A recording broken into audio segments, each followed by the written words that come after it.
আসসালামু আলাইকুম সবাইকে। আশা করি সবাই অনেক ভালো আছেন। আপনারা হয়তো অনেকেই জানেন যে মাহিরু বেবির পরপর আরো একটা বেবি চলে আসছে এন্ড সেটা নিয়ে থাকবে আজকের এই ভিডিওটা। আমাদের নিউ বেবিটা আসার কথা ছিল জুলাইয়ের 11 তারিখ, কিন্তু সে জানতো যে এই দুনিয়াটা খুবই নিষ্ঠুর, তাই সে প্রস্তুত ছিল না। আর তার প্রস্তুতি নিতে নিতে জুলাইয়ের 12 তারিখ পড়ে যায়। যাই হোক, বেবি আসার খুশিতে আম্মু আর বউ অনেক আগেই চলে আসছিল হসপিটালে, কিন্তু আমার আজকে সেমিস্টার ফাইনাল শেষ হলো, তাই আমার এক্সাম দিয়ে আসতে আসতে একটু লেট হয়ে যায়, তাই আমি ফাহিম ভাইয়ের সাথে এসেছি পরে। আসার পরপরই দেখি যেখানে মাহিরা হয়েছিল সেই একই জায়গায় সবাই হাসি খুশি ভাবে দাঁড়িয়ে আছে নতুন বেবি আসার খুশিতে। হঠাৎ করে ফাহিম ভাইয়াকে দেখে মনে হলো যে মাহিরা হওয়ার টাইমেও সে এই টাইপের কালারেরই একটা শার্ট পরে আসছে। তারপর আমি বললাম যে মানুষ তো ভাববে আমি তো পুরান ভিডিওর ক্লিপ নতুন ভিডিওতে ইউজ করতেছি, কিন্তু ফাহিম ভাইয়া জানালো যে পুরান হওয়ার কোনো চান্সই নাই, কারণ এটা নাকি রোজার ঈদে কিনা শার্ট। হঠাৎ করে লক্ষ্য করলাম যে দোষ তো আমার মধ্যে। আমি মাহিরা হওয়ার টাইমেও ব্ল্যাক কালার পরে আসছি এন্ড আজকেও সেম ভাবেই আসছি। যাই হোক, মজার কথা হচ্ছে আমাদের নিউ বেবি আসার টাইমটা আলহামদুলিল্লাহ এত পারফেক্ট ছিল। মানে মাহিনের নিজেরই এমবিএ এর মেবি সেমিস্টার ফাইনাল চলতেছিল, তো ও ভাবছিল হয়তো বেবি চলে আসবে আগে আগেই, ও ফাইনালটা দিতে পারবে না। কিন্তু আমাদের বেবিটা মাশাআল্লাহ ওর মায়ের এক্সামের ডেটের পর,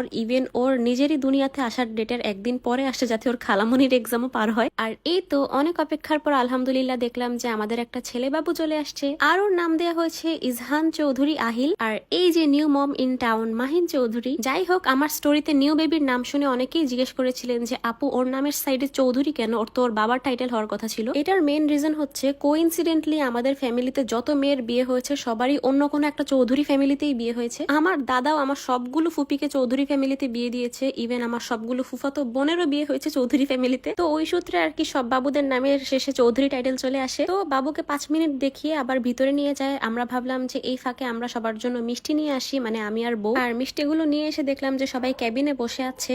আর আমার আম্মুর খুশির কথা নাই বলি। আমার আম্মু মাশাআল্লাহ 1 বছরের মধ্যেই নিজের ছেলের ঘরে মেয়ে আর মেয়ের ঘরে ছেলে পেয়ে আমাকেই এখন আর চিনে না। যাই হোক, সেই দুঃখের কথা নাই বলি। তো মাহিনকে ক্যাবিনে দেওয়ার আগে আমরা ভাবলাম যে বাসা থেকে খাওয়া দাওয়া করে একটু ফ্রেশ হয়ে আবার আসি। যেই বলা সেই কাজ, বাসা থেকে সুন্দর মতো ফ্রেশ হয়ে খাওয়া দাওয়া করে আমরা রাতের বেলা আবার বের হয়ে যাই হসপিটালে যাওয়ার উদ্দেশ্যে, কিন্তু এতই বৃষ্টি যে বলার বাহিরে। আর আমার শরীরের অবস্থার কথা আমি নাই বলি, যেহেতু বলেছি যে আজকেই আমার ফাইনাল শেষ হয়েছে, আর ফাইনাল চলাকালীন আমার সারা রাত জেগে পড়া লাগে। এর জন্য অলমোস্ট 3-4 রাত আমি প্রপারলি 1 ঘন্টাও না ঘুমানো, যার কারণে আমার এতই মাথা ঘুরাচ্ছিল যে আমি একটু পরপর সবাইকে বলছিলাম যে ভূমিকম্প হচ্ছে কিনা। রাস্তায় রাতের বেলায়ও প্রচুর পরিমাণ জ্যাম ছিল, এসব জ্যাম অতিক্রম করে আসতে অনেক লেট হয়ে গেছে হসপিটালে। আর তার মধ্যে জানতে পারলাম মাহিনকে নাকি ক্যাবিনে দিয়ে দিছে। তো আমি বলতেছিলাম যে তাহলে বাসায় যাওয়াই উচিত ছিল না। আর এই যে the moment when Fazrin Chowdhury Mahira meets Izhan Chowdhury Ahil for the first time. যেই আমি মাহিরুর সামনে নতুন বেবিকে কোলে নিলাম, দেখলাম যে মাহিরু আমার দিকে একদম চুপ হয়ে তাকিয়ে আছে। সে আরো অবাক হয়ে যায় যখন তার দাদুমণি মানে আমার আম্মু নতুন বাবুকে কোলে নিয়েছে। তখনই আমি কাহিনী বুঝে গেলাম যে কোনোটাকে রেখে কোনোটাকে নেওয়া যাবে না, দুইটাকে দুই কোলে নিয়ে ঘুরতে হবে।